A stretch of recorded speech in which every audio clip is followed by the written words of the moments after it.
You're listening to the Hazard Ground Podcast, with service members from across the military sharing their stories of combat and survival. And now, here's your host, Mark Zeno.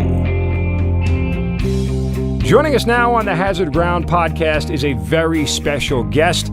You know her as an activist. You know her as a New York Times best-selling author. But you also may know her most notably from her husband's work in the United States military as a member of the Navy SEALs. She is Taya Kyle, joining us here on the podcast. Chris Kyle, obviously everybody knows his story, and it's part of the impetus for the reason of this podcast. But Taya, welcome, and thank you for joining me. Thank you for having me. All right, well, usually we always ask people, the first question is, why did you join the military? That's not the case here. I can't ask that to you, and I don't want to start so general as, what is it like being a military wife? But take me back to the beginning of your relationship with Chris, and you met a guy who was in the military. Did you have any preconceived notions about the military, about the Navy SEALs, about guys like that, and what were they?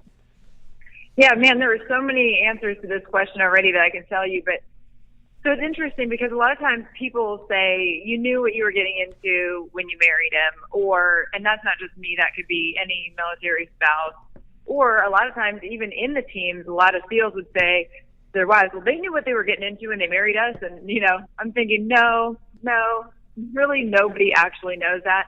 And even outside of the military, when you get married to somebody, you didn't know what the next 50 years would look like. You didn't know what hits would come your way. I mean, there are people in the military that never go into a combat zone. There are people that do. I mean, life is just life. And your point about usually you start out with what made you get into the military life to begin with is still kind of interesting, because I often say we do a lot of work with our Chris Kyle Frog Foundation with military and first responder marriages. And one of the reasons I'm so passionate about helping those marriages is they did not get married thinking, oh, wow, this is my golden ticket, right? Like, this will be an easy life. They just loved somebody. And that's kind of it. I mean, with Chris, I just loved him. I mean, there was no way I wasn't going to be with him no matter what he was doing in life, and he chose to be in the military. But I met him really as kind of an answer to prayer. I mean, I was not going to a church at the time. I was raised in a church and I had faith, but it wasn't just a huge part of my life. And I wanted to be independent. I didn't want to need a man. I never wanted to be married. I had a plan for my life that I was pretty sure was on track. I graduated from college in economics and business minor and moved out to Southern California, bought a condo. I was on track. And then life just kind of beat me up. And I really felt this overwhelming sense of God telling me I wasn't meant to go this road alone. And I didn't like that. I mean, I was kind of disappointed by that, because I had my plan and I felt very strong that I was being told to do something else. So I kind of humbled myself and started praying and saying, I remember the prayer so vividly of saying I didn't care what the person did for a living, which is kind of comical. I said I didn't care what they looked like. I didn't care what their age was. I just wanted someone nice. And I asked God to send me just the nicest, purest hearted person. And when I met Chris, I was in a bar. I mean, I didn't, just to me, there's so many cool things about that where, your prayers are just answered in different places and without you even knowing. I didn't meet Chris and know that he was the one, but I did know that there was something very different about this guy who was humble. It took me a while to figure out what he did for a living. He gave me some very funny answers before I got to the point of him just graduating buds. And, I didn't have a super high opinion of somebody that wanted to be a Navy SEAL because I thought they were probably arrogant or self-centered. And I remember him looking at me and saying, I would die for my country. How is that arrogant or self-centered? And he said it in a non-combative way. It was more like a really confused, couldn't even believe that somebody couldn't understand that kind of thinking. And that's how we started. It was just this idealistic, awesome guy in front of me who turned out to truly be, at his core and with me, one of the nicest people I'd ever met. I mean, that wasn't with everybody, but to me, he was. And so we started down that military road. It's interesting. We'll kind of go all over the place here because you bring up so many things that are worth asking about. But For Chris, who had such a dangerous job and had to have a instinct, if you will, to eliminate a threat, to put it delicately, to be such this genuine, gentle, nice guy to you, did you ever feel like he was a different person when he wasn't around you?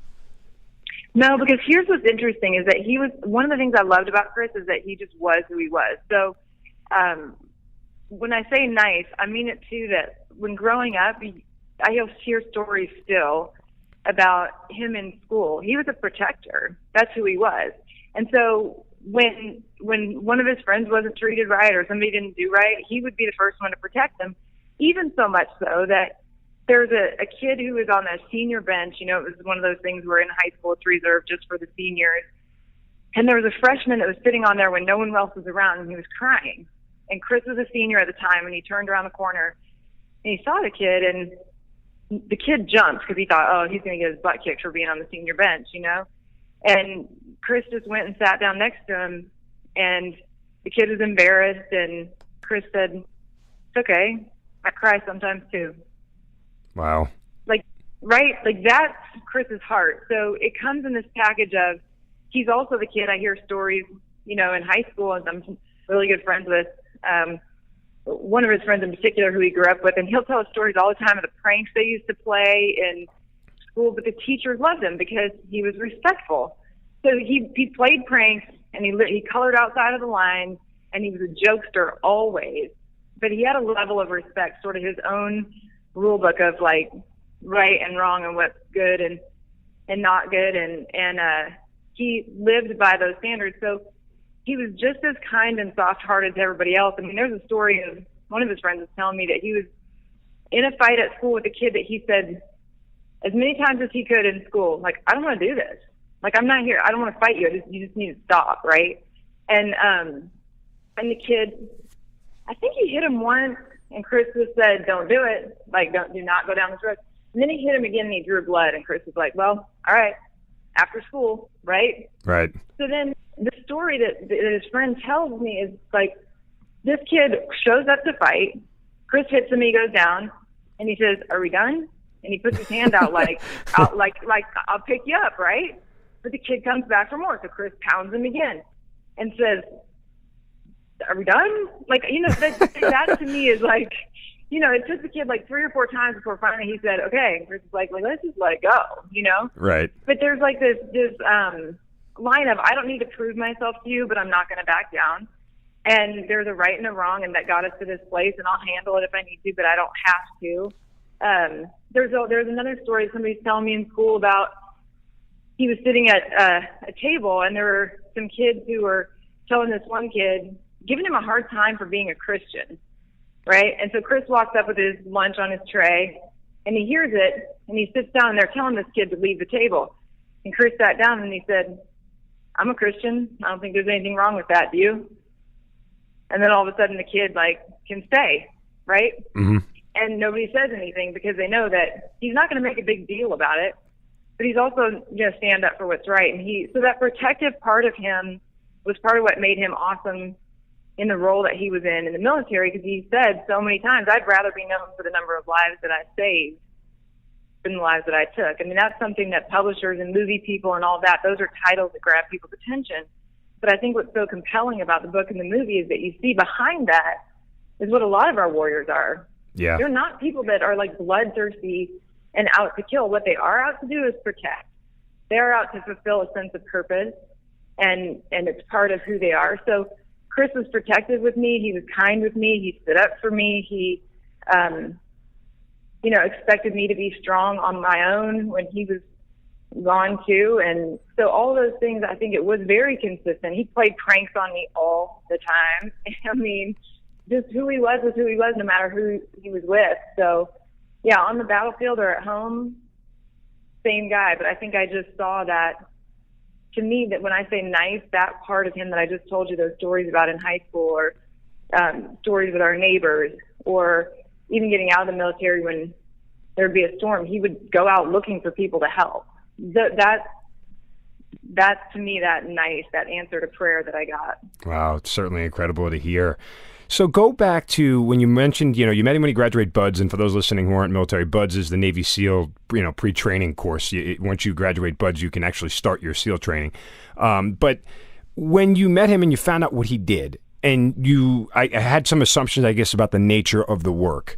Was there ever a point in time when you started dating him and before you got married where you were like, the thought creeps in your head that he does something really dangerous and there could be a bad ending to this? I mean, did you ever have that fear?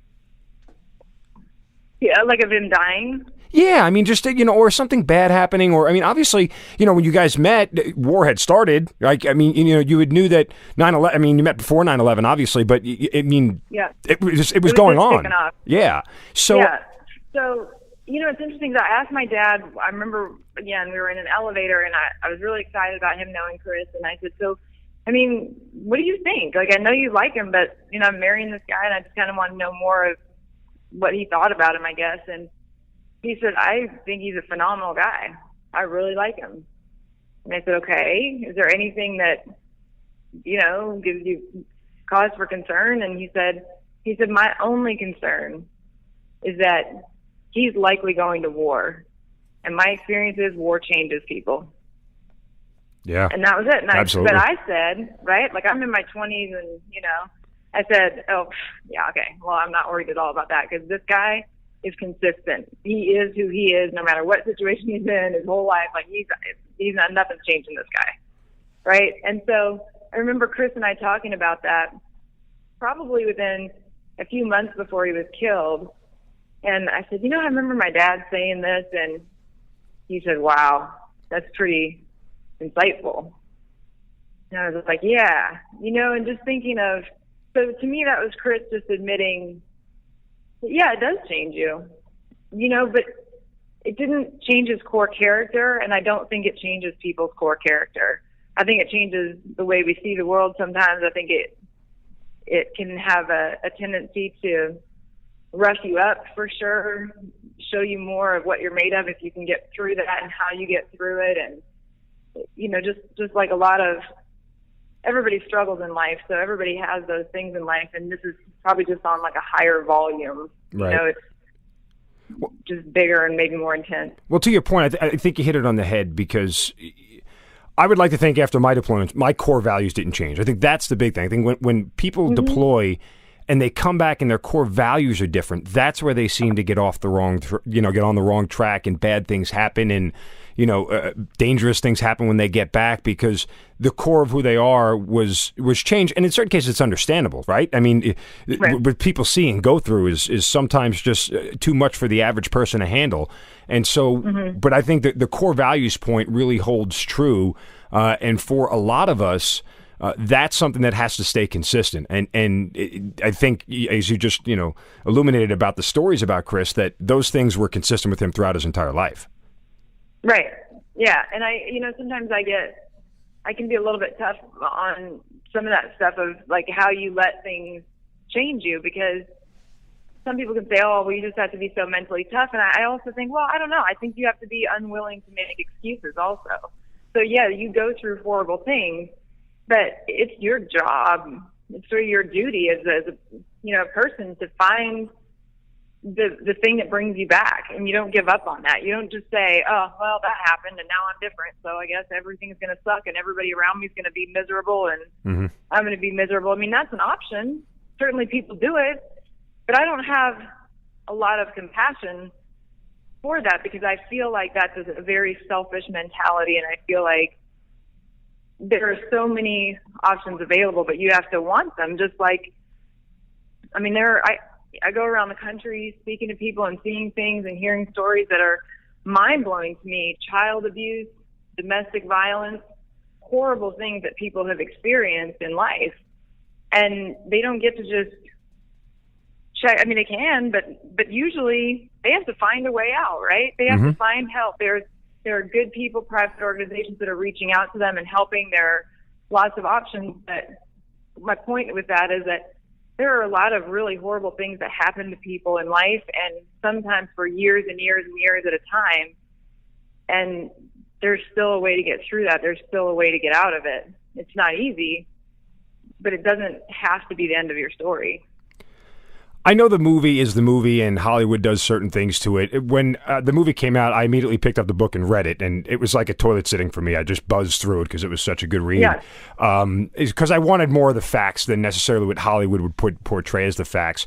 There's a scene there where Chris finds out that they are deploying, 9/11 happens, and they show it on the day of your wedding, as a matter of fact. I'm just wondering how that actually went, because the question I want to know is, when you found out Chris was first going to deploy, your initial feeling was what? Yeah, so I knew that he would be at some point, and obviously I knew at that point it was not going to be a great time in our world as far as there was war and he was going in it. But I think I always knew that even when I married him, that was a likelihood. So they have the workup and the training that goes on for, a year and a half before they actually deploy. So we had that time to get ready for that. And I think it was just, I know from the first deployment, I had major anxiety that I don't think I knew how to put a finger on, or to know. I had to get really jumpy in the car, like really jumpy. Mm-hmm. And it was weird to me, and I started to learn as deployments went on that was just the way it manifested itself. Like that, for whatever reason, was just, everything was louder. It seemed like I felt like people were coming into my lane. If Chris was driving, I would jump as a passenger. And so I was trying to be cool about him going, but my mind and my heart and my soul were starting to get amped up. And could Chris sense that? Could he sense that? I think he could. I think he could, but at that time we didn't know really what it was, right? It was just like, maybe I'm just on edge. But it sounds so obvious looking back now, but at the time we were just loving each other and newly married, and, getting our house together when he was home or when he wasn't, I was doing it. And we were both working and talking about, I'm going to miss you so much, and I love you, and are you ready, and all those things. So I don't think we really knew, but that right before he left, I remember his, I was trying not to cry because I wanted to be brave. He'd had a phone call with his dad, and his dad broke down, and I knew that was hard because understandable, by the way, very understandable. Oh yeah, absolutely. But I think for Chris, like, I watched that, I was in the room with the phone call, and I just know that he took it on, right? So he didn't want to disappoint anybody or have anybody feel worse. His core was always to protect and make people better. And so I didn't want to have that weight on him from me. And so we try to just kind of keep it light and good. But, saying goodbye on the tarmac, I noticed, he started to cry, right? Like, not bawling, but like his eyes were getting red. He kept the sunglasses on. I could see his nose was getting a little red. And I thought it was weird, right? But I was trying to say, I had my moments before where I cried. Don't get me wrong. I'm sure of it. I just remember this because he wasn't somebody who really cried that easily. And so I just hugged him, and I thought I knew. I assumed it was because he was going to war, right? And then it was, I don't know. I found out later after he got back that he was doing that because he thought it might be the last time he'd ever seen me, because I would leave. Yeah, because it's 97% divorce rate in the teams at the time. Yep. The guys would always say, do not sign over power of attorney to your wife, because so many times they leave and they come back and the wife had cleaned them out of bank accounts, sold the house, done with it. And Chris never did that. He always signed it over to me. He always, he took that leap of faith. I didn't demand it. I said, don't do it then, Mm-hmm. But he did, and he trusted me. But I think you can't help but be a new person in this environment and have everybody else telling you there's a good likelihood your marriage is over, dude. Just by being here. And so I thought that was pretty fascinating. I have some of the most amazing love letters from him over deployments that are just romantic and so expressive and just really beautiful. And I always thought I was the luckiest person in the world to have somebody who was just strong, good, faithful, and romantic, truly enjoyed the kids and playing with other people's kids and puppies, and gentle with horses. He hated cats. but we even had one cat that I'm not saying he's like, those, but even now, I had a cat I kind of adopted when he was gone on deployment, and I'm super allergic to cats, but this cat would come in our yard, and I would pet it all the time and break out in hives, and it was just kind of comical. And, I loved that cat. When he came home, he loved that cat, even though you'd always hear him say, I hate cats. But, man, this cat would be asleep on his lap while he's petting it and drooling on his lap, Well, it's interesting because, when I went on my first deployment, both my deployments I was single. I'm married now, but I was single from both my deployments. And yeah. I remember very succinctly when my brother broke down, my older brother broke down before I left. And that was very memorable for me. And I wonder in your private moments how you handle it. Because whenever I talked to my parents and my family on the phone while I was deployed, and this was 05 to 06 the first time, they made everything seem as normal as possible. But, right. I had to know... I had to, in my private moments, I thought, I wonder when the phone rings, does my mother jump? When someone knocks on the door, does her heart start to race that it might be something that she doesn't want? How was that experience for you? Yeah, it's exactly what you say. And by the way, so I don't forget later, I just want to thank you for your service. Oh, don't worry. Thank you. Yeah, it's, when he would leave, I think that one of the biggest things was, I could be a little scatterbrained, and I was obsessed about my phone, right? Like, always had to have it charged, and I was afraid that I would forget to have it charged or forget it in the car or leave it somewhere. I was always leaving it somewhere, but when he was deployed, it was always on me. And I think it does something to you subconsciously because that the reason you have the phone is, yes, to get the call from him. But there's another reason why you're desperate about having it, and that's because you don't know how long you'll go between talks, but what if it's that call? We've all heard the story of the one where the guy is dying and he calls home and his wife doesn't get the phone. Like, and she's got a voicemail from her dying husband. That's terrifying. So you don't want to ever get the call that something's happening. You don't want to miss the call if something's happening. I didn't want to be not available to him. I knew his time was precious over there and it would be rare when he could call, so I wanted to to the point where if I was in an area with no cell phone signal, I'd drive out to the place where I had it, forward it to a landline, and then make sure I wasn't outside so that there was a landline there, even though he might not call that day. I never wanted to be out of reach for him, I guess. And the knock on the door, I eventually got to the point of there were too many times that I would hear and see things that could have been him on the news or hear from other people that I finally started this way of thinking that stayed with me, and even honestly until the day that he was killed. And that was that until it's you, it's not you. That was my mantra, right? Until it's me, it's not me. Because we went to our friends' funerals, I'd watch their wives go through my worst nightmare. I'd be there for them the best way they could, and it would be easy to all of a sudden have your mind just so living in fear and anxiety that you can't function, or that I'm no use to him, really, or that I'm a mess. The movie, you see the dramatic moments in the movie. You hear about some of the dramatic moments or read about them in American Sniper, the book. But that wasn't the majority of our life. We're not those dramatic, pay us crying moments, right? Like, my role, I felt, was to lighten the load, to make jokes, to have dark humor, to be a safe place, a soft place, a happy place for him. That's what I really tried to be. So one of the ways that I tried to do that was just to say, until it's me, it's not me.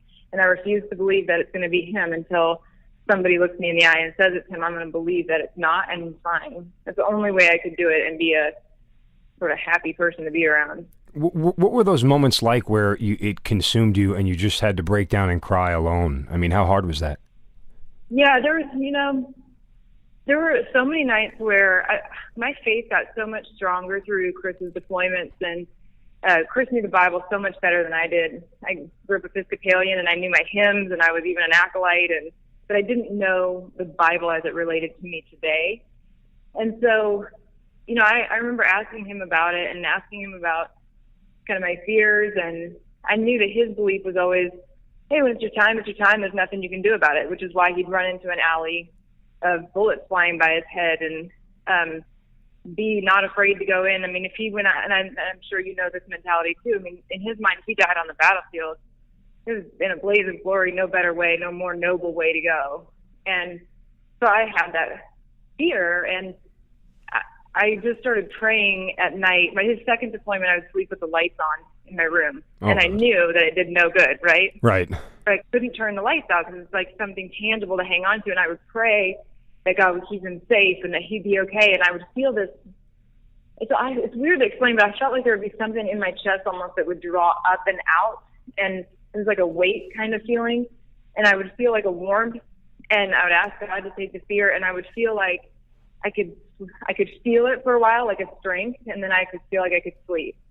And I felt like it was a real connection that I was having with God, and that he could take that fear from me, and I had to start relying on that more and more, but it wasn't perfected. I mean, I remember one time hearing on the news, this is when I stopped watching the news, was when Chris told me they were going to be training on a he rarely said this stuff, right? But he said, we're going to be training on a helicopter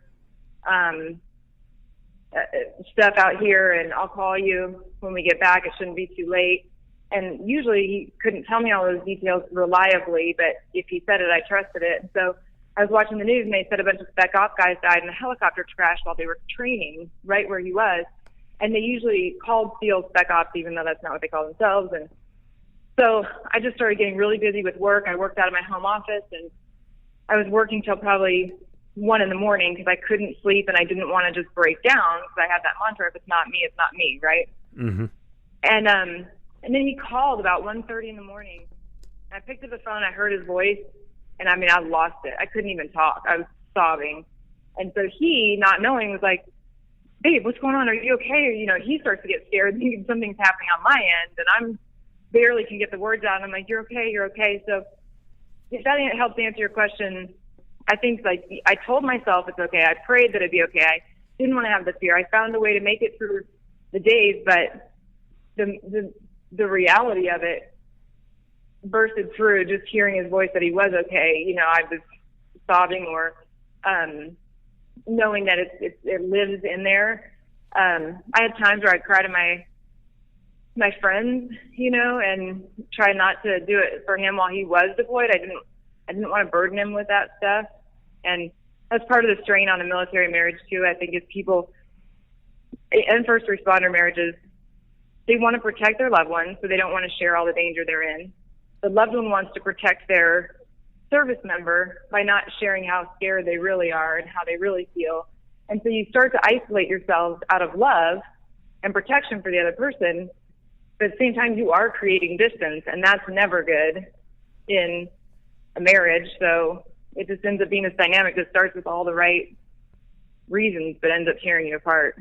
It's perfectly described. And it's not just marriage, it's families in general. I did the same thing. I mean, I never told my family anything that was going on. They asked questions. What are you doing? What do you do all day long? And, I say, hey, I just work, I mean, it's just, I tried to dull it down as much as possible, because you don't want them laying in bed at night worrying about what's going on. Right. What's ironic, and I don't know if ironic's the right word, the way you handled the fear, and if I could share a quick story, it's very similar, because I, during my first deployment, did a lot of missions. I basically drove like 5,000 to 6,000 miles all through the streets of Baghdad in Iraq, and it was the most dangerous place at the time. And there were mornings I would wake up, and I would just have this sinking feeling in my stomach, like today's the day, something bad's going to happen. We've done this too many times. And I didn't know how to handle that fear, and I didn't want my soldiers to see it either. And inevitably, how I would handle it is similar to what you did. I would just walk around to the building in the back by myself, and I would sit there and I would just pray, and I would say, look, if today is the day, it's the day. And God, please let me do what I'm trained to do. Let me take care of, my men and my soldiers and make sure everybody's okay. Yep. And you just, you say a prayer and you exhale and you let it go. And then I never thought about it again. I didn't put it in my head, because it was the only way I could reconcile what was about to happen. And fortunately, obviously everything went the way it was supposed to for me, and it doesn't always happen that way for everybody. But it's just weird how you kind of handle it the same way on the other end of it, on the other end of the spectrum. Yeah, that is interesting. It's sort of like this. I think some of the lessons that we learn as service members, like you're saying, and as a spouse, and Chris would have reflected a lot of what you're saying too, is that you have to acknowledge that it lives there, right? I mean, you're not an idiot. So you have this logical, academic understanding of what is out there and what could happen. You can't ignore that and say it doesn't exist. So you know you are potentially going out to die. Or from my end, he's potentially going to a situation where he could die. And so all you can do is say, I'm going to do it one way or the other. So what am I going to do? I'm going to pray. I'm going to give it to God. And then I'm going to clear my head, or else nobody's effective. And so, you know, that's the power of it. And I think it's a great walk in faith, because even like you said, you know, some people ask me, well, how do you reconcile then? I mean, it almost could sound like from somebody who doesn't understand fully, and I'm about to explain it a little bit so they do understand it fully. But I get this question a lot of, well, you say, you know, you're prayerful and you're faithful, and yet something bad did happen. Or what happens to the guys that did die on the battlefield? Were they not protected and loved and all that? And I think the real answer for me has been that, no, look, the God I believe in promises us all free will. That's for people who do good and for people who do evil. We all have it. So evil exists. It has since the beginning of time. We're not getting rid of it. Evil exists, and people will get hurt and they will suffer because of evil. And you all were out there fighting evil, and, you know, landmines and different things that were out there from terrorists. They're sent to exact evil on somebody else, and they want you out so they can do more evil to the people who live there, the civilians. So that's all evil out there, and it's going to get some people. But God also promises to bring beauty through the ashes of your life. And so through that struggle and that strife, you have the opportunity to find a different kind of strength and a different kind of beauty from other people.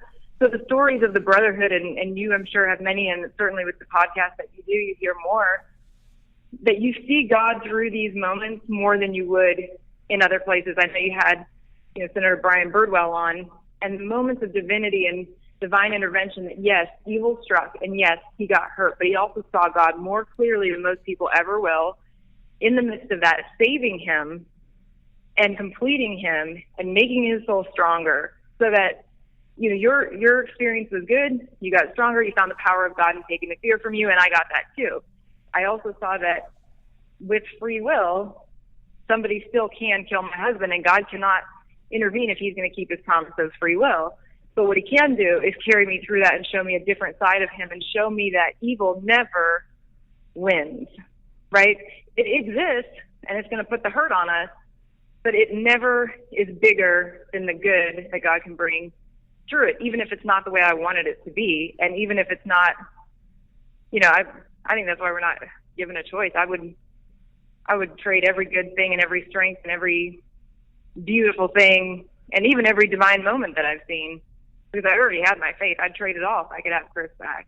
But we don't get the choice, and I'd be a fool to ignore the things that I've seen, even in the midst of tragedy, if that makes sense. I might be talking in circles. No, not at all. I mean, listen, it's eloquently said, and I think faith is an individual thing for everybody, and I think that what you illustrate to life is how you use your faith to get you through your tough moments, and I think you did it eloquently, and you did a justice for everybody. So thank you for your thoughts. Let's go back to kind of the deployment cycle of your marriage. If I'm correct, your first deployment, you did not have any children. Your second one, correct. Chris, you guys had already had your first child by the time Chris went the second time, correct? Mm-hmm. Okay, right. So how much harder was this second deployment? Not only because it's like, here we go again, but, oh, here we go again, and I've got a small child at home. Yeah, you know, it's just different. I was talking about this to somebody yesterday, and I was talking about how I think part of what makes this service life and service marriages different, and family life, like you said, is that life is always changing. So it's not like you can say, okay, I've done a deployment, I know how to do it, now I'll be able to do the next one, and pretty soon I'll be able to do it so well that it doesn't matter. You know, it's like old hat. It never is like that, because life changes. So, yeah, the first one I didn't have kids, working full time. Second one, I was on maternity leave. I had just given birth 10 days before Chris left, and so that was a whole different dynamic, and I had this beautiful new life to take care of, and also, you know, it's hard and different and adjusting and sending him pictures and him missing out on it, and hearing that. I mean, there was a time, that was the deployment where he called and he was told that he had tuberculosis, but he was also told that he would die from it. And that's mind-boggling to me how that whole thing rolled out. But they were telling him about the way he was going to die, you know, kind of choking his lungs in his sleep and all this stuff. And I was thinking, what in the heck are they telling you? And he was saying that, you know, I'd rather go out on the battlefield. And I said, well, you know, I understand that. But we went to talking a little bit more about death, and he said, you know, and mind you, I've got my son, you know, with me, who at the time was, I think, 7 months. And he said, I see people die all the time, and you'll be okay. And I said, I won't be okay. And he said, no, you will, because people die and life continues, and you'll find someone else to love, and he'll find that you can get him another father. That's just the way this works. And I was like, are you kidding me? Oh, wow. Yeah, I was, you know, I was so affronted and upset and still trying to understand him. And I do know what he means about, or what he meant at the time. When you see people die all the time and the war still goes on, the world keeps turning, people keep going, right? It seems like it can happen and somehow it's all okay. And maybe he needed to know in his mind that we would be okay, because I always felt like, if you go, you take us with you. That's it. I'm not the same anymore. And he's not going to be okay either. So it is you. And there's nobody that steps in and takes your place. And I that's the way it is today. I mean, I'm, you know, a little over 4 years out, and I still feel that way. You don't just, I mean, some people, and God bless them, that's a whole other topic, but it is not an easy road always for people who find somebody else and move forward, and they have to try to defend that they love their spouse who died. And that's unfortunate, because I've seen it happen enough where life rolls out and somebody new comes in and they find a way to love and support each other and go through it. And the new person, man, they have to be strong to say that their spouse will always love someone else.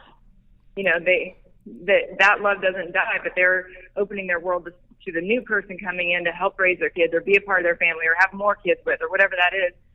So I can see both sides of the coin, like how Chris could say, you'll be okay, and maybe he needed to know that we'd be okay. But also me saying, I will not be okay ever again.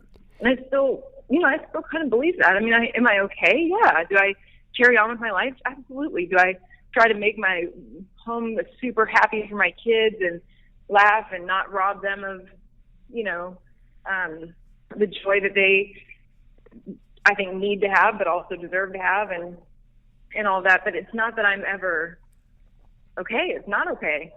Do you think he did that as a defense mechanism? Like, because I can imagine how off-putting it would have been. Like, when you tell the story, I was almost offended for you. But I mean, was it a defense mechanism for him? I think so. I think it was a defense mechanism, and I think it was him. Look, he was pretty upset when he called me. It was clear he didn't want to die, and he sure as hell didn't want to die because of some damn, you know, TB that he contracted from a terrorist. You know what I mean? That was like, you know, they're coughing on you and you get, and by the way, it turned out to be a false positive. Oh, he never God. had it. Right? Yeah. So, and you know, he found that out fairly quickly after our phone conversation. But I think that for him, and I imagine what it's like, and I feel sort of the same way too. And I was talking to a widow the other day who's actually a friend of mine, and her husband was a police officer. He dropped dead of a heart attack, of all things, you know, and he's 50 years old. And she said, you know, I just have a different perspective on things now. I think when somebody says somebody died or a dog died or whatever, where I used to be like, oh, that must have been so horrible, I just think, yeah, people die. Yep. Every day, all the time. And you know what? You just have to kind of get tough to it because people die. And I think, you know, and I understood exactly what she was saying, right? Because she's saying, I used to be afraid of it, but I've experienced it, and it's horrible. It's changed everything, and I'm still not okay. But I also realized, like, this happens all the time in everyone's life. You know, every minute of every day, I'm sure there's higher numbers than even every minute, somebody's dying. And so I think for Chris to see so much death and the world still continue, I used to go back from, you know, it was really clear in his mind. I used to go back from funerals of our friends and watch their widow living out my worst nightmare. And I at the time I had young kids. I'm thinking specifically of one where I had both kids at the time, and I had my daughter in the car, and I had to get groceries on the way home. And I thought it was so unfair and so just wrong that the world was still going, that the grocery store was still open, that I was still going to get groceries when I felt like the world should be stopping for a minute. Like, her world is over. She knows she's devastated. His life is over. Everybody needs to stop for a minute and take this in and love on them and let their world stop for a minute. But I was very aware of the fact that life doesn't stop for any of us when we lose someone. And so I think in some ways I could relate to what he was saying too. That was earlier on before our friend started dying. That was his, right. But I have compassion for what he was saying because he was just being realistic, I think, and analytical and absorbing what he was seeing in front of him, which is that it goes on. And I've heard, he's probably heard many stories, right, of right. Well, and sometimes that analytical, very matter-of-fact, data point approach is a way to handle it just because the emotion becomes too much. So you flip the script and you go right to the other side and just say, look, this is a matter-of-fact deal. This is what it is. Life's going to go on, and let's just move forward. And I just, to me, it sounded like a defense mechanism. I know I've felt that before about certain things, but I can't, the emotion sometimes gets too much. You said it. I think you said it the best way possible, and I also think to do, and you can attest to this, but I think in order to do your job effectively over there, you can't be worried that if something happens to you, your wife and son will never be okay. Yeah. Because then how can you run into an alleyway to save somebody else, right? How can you run into a gunfight if you're thinking, wait a minute, they're going to be ruined. Who am I going to protect, them or the soldiers on the ground? Like, it can't be that choice. It has to be you're going to protect the people in front of you. So I think you are right. It's a defense mechanism to say, you'll be okay. Tell me you'll be okay, almost. Yeah. But I didn't tell him I'd be okay. So there you go. Maybe I wasn't a very good spouse at the time. I was like, I won't be okay. I'm sure everything went the way it was supposed to emotionally for him. Let me ask you, because the book does a fantastic job, and one of my favorite parts about the book was reading the excerpts from you, reading your thoughts and your reactions to things, because it really kind of carved out the whole story emotionally. And there was a point in the book where you kind of got to a breaking point and said, look, this is enough. Like, these deployments are affecting you. They're affecting our life, our kids, your relationship with them. Talk to me about that emotion and when it started and how it came to fruition. Yeah, so it's interesting because it was probably it might have been before the third deployment, and it was wearing on us, and I could tell there was a lot on him because, as you know, it's never just the two deployments, right? There's always stuff going on more than that. And so, I remember him saying, if you don't want me to re-up, re-enlist, you got to tell me because it's time. And I remember saying, I can't do that because if I do that, I'm telling you to not live your dream, and I think you'd resent me, and I don't think that I can live with myself for doing that either. So I can't tell you. You have to make a decision. It's hard, and I'm not proud of it, but I remember feeling like I wouldn't be able to love him the same way because I would know that I wasn't first, even though he would tell me and write me these beautiful letters and be so romantic and tell me how I was first, right? I thought, well, I can't be. If you would risk your life to do that, then I can't be. And I wish to God I understood then what I understand now, but I have to try to give myself some grace sometimes too and say I was growing and learning and in a situation I didn't know about, which is part of the reason why I also have this foundation, is to help other people, give them the information I wish I would have had, which is that both worlds exist simultaneously and they both are equally as important. And it isn't just that clear of a choice. And it isn't one over the other. They're just a sense of purpose, a sense of duty that you feel you need to fulfill. And I also think there's a strong drive from God calling people to a certain place, and they can't necessarily explain it, but they have to honor it if they're going to be a whole person. And he wanted to honor both. He wanted both, and it wasn't for selfish reasons. So that whole dynamic started, probably somewhere between second and third deployments, and then the third deployment, they're not supposed to do more than two back-to-back combat deployments in a row without having a mandatory break. But they kept breaking that rule with him. And one of the guys, I remember he was a Master Chief who had never seen combat, and he was attached to the SEAL teams, but he wasn't a SEAL. And he got to make the decision, and he said it's just needs of the Navy. Needs of the Navy come before everything else, including the rules that we make for ourselves, kind of thing. So he kept sending him back.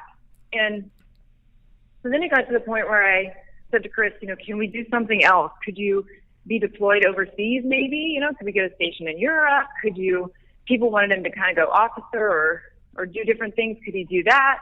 Was there something he could do that would be different than what he was doing boots on the ground? And he said, no, this is the reason I'm here, is to do this. If it's not this, I'm not really interested. And so I accepted that, and then I started praying that, and to me, this was a big moment for me in my faith. I started praying not for the outcome, because I sort of believe that praying for outcomes is selfish and it's not faithful enough. But praying, I said, please do whatever is best for our family in the long run. And I kind of gave it to God, and I said, lead Chris to whatever is best for us as a family, and whatever that is, I'll accept it. And I admitted I don't want it to be that he reenlists again, but if it is, I'll trust that that is in fact the best for our family, even though I can't see how that could be. And, he did. And that was a big step for me to say, okay, I prayed about it, and I believe that it is the best for our family, and I believe this is the way it's supposed to go. And then I watched Chris had a couple of knee surgeries. A lot of people don't know how much disabled he really was from a number of things, tinnitus, floaters in his eye, broken bones, knee surgeries, back issues. There was just a lot. He was physically beaten down, emotionally and mentally. It had taken its toll, and we're learning more about stuff that I had no idea about back then, but adrenal fatigue is really common in warriors and their spouses. It changes the chemicals of your body. It makes you less resistant to disease. There's all kinds of stuff. So adrenal fatigue, your body stops producing the chemicals that it doesn't think it needs. If it's in a fight or flight mode, it doesn't need your happy chemicals. It doesn't need dopamine, serotonin, norepinephrine, all that. So it just stops kind of making them. And so you end up getting into a place of your body isn't producing what you need, because it's been in such a fight or flight mode for so long that it's adjusted, and it only gives you adrenaline and cortisol and those chemicals, which don't work very well in a peaceful home environment. Yeah. So, we just, so I just saw that, and eventually it got to the point, and I told him this was my way, I guess, of saying I didn't give him an ultimatum. And Chris and I had many conversations about that. But I said, if you need to do it again, and this was now in 2009, after the fourth one, I said, if you're going to do it again, then I just think that I might as well move to Oregon and be with my parents, and we'll still be married, and you can still come see us. You'll probably see us as often up there as you do here, because the Navy will never stop. They have never kept their word to you. And that's not to say his officers in his platoon were great. Some of his commanding officers were great. But the Navy, as a general rule, they weren't going to keep any promises that they made. And I saw that time and time and time and time and time again. Another reason why I have the foundation for marriages, because that's pretty common in service jobs, is that the organization doesn't value the family, and you start to, as a family member, think that your loved one doesn't value you. But it's not that. They're answering to an organization who won't allow them to plan or make time for or assure you that you'll have your birthday off or whatever, right? So anyway, we and Chris very wisely, said that's not going to work, and our marriage won't make it. And I said, well, I think it will. It's not going to be great, but it is. I want you to take care of you, but who's here to take care of me? Because if you're not, then I have to take care of the kids and me. And so this is the only way I know how to do it, because it's not okay here anymore. And so he went on to say and continued to say, we had conversations as American Sniper came out that I gave him an ultimatum, and when I didn't, I purposely didn't. But at the same time, I guess it kind of is. Really, it's any married guy knows what's an ultimatum and what isn't. It's part of marriage. You don't have to say it for it to be it, but we understand. Right. And so, so I guess, here I thought I was cleverly finding an option that would maybe barely work, but still work, to give myself that peace of saying I didn't give an ultimatum. But you're right. He knew, it's not going to work. And so he got out, and he made that choice. And I still maintain that it's hard for me when people know that story, and it was hard for me when American Sniper's book came out, because there's so much of Chris and I that was love and light and laughter and making jokes about things, and I felt like I did such, or at least I tried really hard to make it a really fun life for us, even in the midst of all this heaviness. And yet the parts that people know are these parts of like trouble and dramatic times. And so it was hard for me to say I'm the one that made him get out, because at the time I truly felt, Mark, that he needed saving, and the military was not going to save him. They were going to continue to burn him up. And they weren't doing what they were supposed to do, and what they did do for every other warrior. They didn't do it for him. And so I did do that, but it wasn't just selfish. It was also for him, because I saw there wasn't going to be much left of him. And I did have some commanding officers come to me after the book came out or after Chris died, I'm not sure which, but I have more than one of them say, but one in particular that I remember having a conversation with, and he said, "I'm sorry. I feel like we really let him down." And it's hard for me to live with that, because I think we did let him down, and he deserved better. Wow. And we should have fought for him. Did that make you feel good?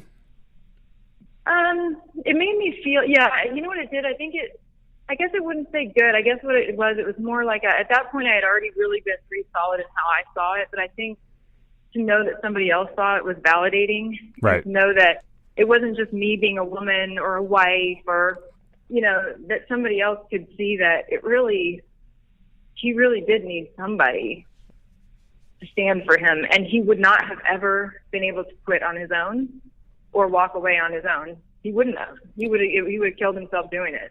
And so, I didn't need anybody else to know that, maybe but Chris, and I think he did know that. Mm-hmm. But it was still validating to hear somebody else say it. Obviously, I assume there's a huge sense of relief when he decided to end his career in the Navy. Yeah, I mean, I was relieved and a little nervous, about the next step, but I really, and this is also another thing that, man, if I had only known, right? I thought, oh man, when he's not deployed or in training, when he's home, we have such a good time together. And when we go on vacation, we have such a good time together. Or just, I shouldn't say vacation, we didn't get a lot of those, but I mean time off, when he had time off and was home. We would have such a great time together that I thought, well, when he's out of the Navy, we're going to have such a great time together, right? Like, why should it be any different? And I did not account for the huge adjustment for him in getting out of the military. I had no idea what that would do to him. Yeah. I mean, it's funny, the transition back to civilian life, and I've talked about this a lot on the podcast. When I look back on it, deployments are almost easier for me as an individual. Because, I only have one task to focus on, stay alive. And in the grand scheme of things, that's really simple. I don't have to worry about kids. I don't have to worry about wife. I don't have to worry about bills. I don't have to worry about any of those everyday things that just drive people sometimes insane. All I got to do is stay alive. Right. And I have full control over that for the most part. We feel like, at least. But when you make that transition back, It's sometimes you get bogged down on such little things, and you can lose sight of the big picture, that it makes transition so much more difficult. It is. And, there's even going into a work environment. I mean, one of the things that Chris loved about being in the teams is that, if one of the guys, at work was acting a fool or pissing you off or whatever, you literally could punch them in the face, and they could punch you back, and you could get up and hug it out, and you would take a bullet for him tomorrow. Right? Problems were pretty well just solved. They weren't like these undercurrents of pettiness. Yes. These dynamics of talking it out, and things were not quite right or not just, and it was confusing, or people are ripping you off, and you're pretty sure they are, but you don't know it, and you don't feel prepared, as to how to fight it. Whereas, like you said, when you're in war, you know how to fight. You're going to have surprises in the fight, but you've trained for it. There's a fight in front of you, and you go and you fight it. These other kind of things that are behind your back, and betrayals and weird stuff, and pettiness, especially pettiness when you're going, you people have no idea what a real problem is. Yes, I've been in Iraq, and I've seen how they live. That's a real problem, right? Uh-huh. It's just different. So I understand it better now. I just didn't understand it at the time. I know this is a really tough question to ask, or at least answer, I should say. What do you regret about the way you handled being a military wife? Ooh, yeah. Well, again, that's really the reason why I have the Chris Kyle Frog Foundation, is to help other people not have to have these feelings. But there have been a few, and I think the biggest one for me was that I didn't know. I didn't understand, and I didn't know what I didn't know, right? So for me, I think that would be one of my regrets, that I don't know how I could have changed anything. fixed it, yeah. right? And but that was one of them, is that I wish I could have known something so that I could have. I don't know. I guess what would it have done? I guess it just. I don't know. Okay, Mark, I'm going to go. There's two ways I handle this. Because on the one hand, I think if I had known, and on the other hand, I think sometimes it served Chris well that I was like, well, we're here now, so what are we going to do now, right? Like, how are we going to get to where we need to get today and right now? In some ways, that might have been helpful, versus if I had known enough to come in and say, this is horrible, I don't know how to get out of it. I don't know. So the other thing is that when he was hurting or upset or angry, I understand it now for a lot of different reasons, that really my own grief taught me and my own pain taught me of how I handled things at home, and how it was hard for me at home because I was carrying this other load of, crap. And I didn't know at the time how hard that was for Chris to do both. And he did things really, really well. But I didn't understand how difficult it was for him. I didn't understand, like, for drinking, for example. When he would drink, I didn't want him to be drinking, right? And there was a difference. I'd like to say I didn't really nag, but there were times where I said, like, you got to stop, right? Mm-hmm. But in the middle of my horrible grief and lawsuits and battles and fights, I started smoking cigarettes. And people could tell me all day long it wasn't healthy and it wasn't right, and I wanted to punch them in their face. Like, I know it's not, but I need something to give me, like, a minute out of this. Yeah. Right? And I'm not smoking anymore, and I think Chris would have gotten this, and he did. He slowed down on the drinking and whatever, but I think if I had understood those dynamics, I wish I could have been more compassionate about him, I guess. And then the last thing is just those moments where he was frustrated or angry, and I think what I could have seen is that's actually hurt, and he needs to feel more loved. And I think as a person, I would feel like, well, if you're angry with me, then I feel defensive, instead of you're angry, and I bet that means you probably need more love. Like, you're not feeling totally loved right now. And I wish I would have known that a little bit more and known how to come in. And I think I did it sometimes, but not all the time. And the way I handle my regrets, because I've had many a time where I've just broken down and been sobbing about, I think that's the hardest thing to live with, is regret. But two things. One is, because I knew he could always die, I think I did a really good job of living a life that I wouldn't have to regret. So I tried harder, and I worked harder at my marriage and my relationship with him, because I never wanted it to be that he died and I'd look back and regret that I was not fair or I wasn't right. So I tried really, really hard, but I still made mistakes. So when I have my sobbing moments, is because I just didn't do enough. And then I think, and I almost get this picture of him next to me, and he used to just break me because it would, like, wash over me. And I don't know if that's him or if that's God, but when I'd have those moments of just breakdown sobbing, I wish I could have done it better for you, I'd have a vision of him sitting next to me saying, you don't think I wish I could have done things better? Taya. Right? So I'm like, okay, then, it's just being human. It just sucks sometimes. I'd love to be perfect, but it's just human. I'm sure he had them too, and that's just life. Your courage and strength are amazing to me. I don't want to undersell that for a moment. I can't imagine what your version of normal now is. It's unreal, and I know you're getting emotional, but I do want to ask one more question, and it's probably an emotional one. What do your kids know about their dad?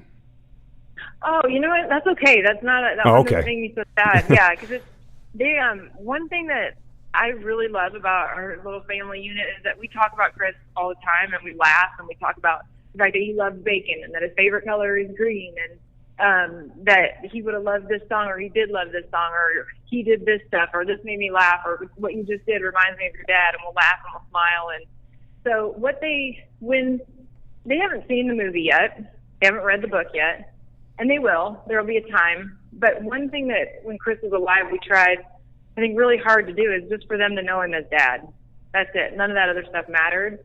And so the tickle fights, the Nerf gun wars, the way that his spirit is still around for us, I mean, it's different for all of us at different times. I mean, there are still times where I just, there's just times where something will happen, or I'll hear a song or something will happen and I'll just cry, and they'll usually look at me, because usually if it's out of the blue, I'll try to smile and wipe the tears, and they'll be like, "Is it Daddy?" And I'm like, yeah, but it's okay, right?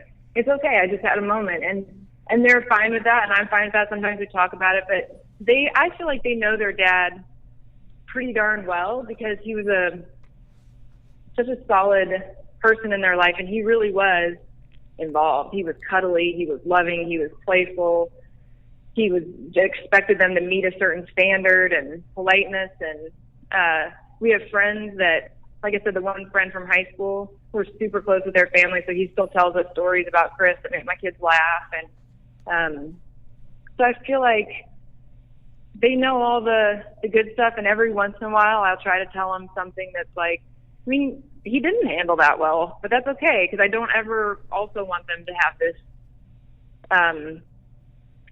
illusion that any of us are perfect. Sure, that's fair, and that makes sense. I mean, that's, but ultimately, hopefully all their kids see their dad as perfect, at least, for the most part. Yeah, as much as you can, right? Right. Like, that's the thing. I think that the good news for them is that they have so much good to draw off of, and they hear so many great stories, and we have so many great pictures of, I mean, another, I guess, blessing out of being afraid all the time that somebody's going to die is I took so many pictures of just everyday life that, they have a ton of that stuff that they can draw from, of him cuddling with them, playing with them, doing stuff with them. So, yeah, I think, and their rooms are covered in them. Not covered in them, that's not true. We have a sort of a big photo collage in each one of their rooms that took me years. I was only ready to do it about 6 months ago, honestly. Before that, it just would break my heart anytime I'd see them. So I just kind of kept them set aside. And I mean, we had one wall in our house that we had a bunch of 8x10 pictures of them and her dad or me, and we have a really big picture of them in the living room. And so I had some, but I just wasn't ready to dig through all the photos to find all the perfect moments for that collage in their room. And so when we went through them all, and it was a little bit of a beating, but it was pretty beautiful too. Quickly, the book, American Wife, Love, War, Faith, and Renewal. It's a New York Times bestseller. It's your memoir. Why'd you decide to write it? Yeah, just quickly, the quick version of that one is that I wasn't ready at the time. The movie was coming out, and the publisher thought it was a good time, and Jim DeFelice, who wrote American Sniper with us, he said, "Taya, all you have to do is talk." And Chris and I were already pretty close to him from doing American Sniper. He said, "You talk, I'll write, and we'll get it out." And I don't know if I talked. I think I just emotionally vomited on him for months, But he's a genius that kind of put it all into book form and then got it out there. So it was really, there were more wives that wanted to know that they weren't alone, I think, and there were more people that wanted to understand the family dynamic. And then selfishly, I wanted more people to see more of Chris, a different side of him than just the warrior. Well, they can also learn more about your foundation, Chris Kyle Frog Foundation, and they can donate there as well if they'd like to help out. I would like to tell you, thank you so much for the time you've spent with us. Your grace, your courage, everything about you just resonates in everything I've heard from you. And I know that normal, again, is never the same for you, and it never will be, and I respect that, and I certainly thank you for your sacrifice. And I know everybody listening thanks you for your sacrifice, and just may God continue to bless you along the way. My heart breaks that Chris won't be around to experience a lot of the things that, aka normal families have, but I know you're doing everything possible to keep his memory alive, and I know your kids are representing him well every day, as you are, and just thank you so much. I can't express it enough. Well, thank you, Mark. I appreciate your service and your family. I know what they went through and your mom, and I appreciate your listeners too and what you're doing with your podcast. I mean, I think there's a hunger for people who want to know about this life, and you're doing an awesome job to bring that to them and help people remember why we're patriotic and who the people fighting for us are. So thank you for what you're doing too. You've been listening to the Hazard Ground Podcast. hosted by Mark Zeno and produced by Matt Pasquarella. If you have an interesting story to tell and you'd like to be on the show, send us an email at hazardgroundpodcast@gmail.com. And if you like the show, don't forget to subscribe, rate, and review on iTunes. Thanks for listening. We'll see you next time.